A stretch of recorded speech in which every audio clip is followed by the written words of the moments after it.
لوگوں کے پورے کے پورے صندوقوں کے اندر سے جو کپڑے ہوتے ہیں وہ غائب ہو جاتے ہیں. پھر اس کے بعد وہ مل جاتے ہیں.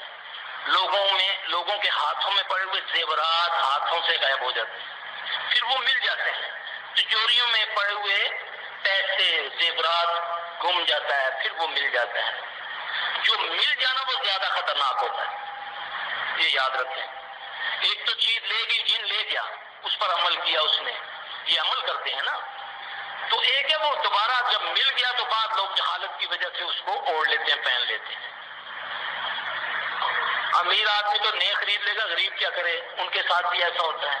اس کا بہترین حل یہ ہے کہ اگر گمی ہوئی چیز ہے، ایک آدھ جیسے وہ دوپٹہ ہے وہ چھنی ہوا ہے، اس کو دم کیا جائے، پانی کو دم کر کے اس کے اندر اس کو بھگو کر اس کو جلا دیا جائے. اگر زیادہ کپڑے ہیں تو غریب آدمی ہے تو وہ بھی یہی کرے، 11 بار یا کوئی تعداد بڑھا کے فلک ناس پڑھ لے. آیات سحر ہیں قرآن پاک کے اندر، وہ پڑھ کے اس پانی کو دم کر کے اس پانی سے ان کو دھو کے، اگر وہ پھٹا ہوا ہے یا کہیں اس کے سوراخ ہے تو اس کو سوراخوں سمیت نہیں پہننا، اسی سوراخ سے اس نے کام کرنا ہے. اب ان سوراخوں کو بند کر کے وہ پہن لے، لیکن یہ پہلے دھو لے، پھر اس کے بعد. یہ شیاطین جنات لے جاتے ہیں، پھر عمل کرتے ہیں.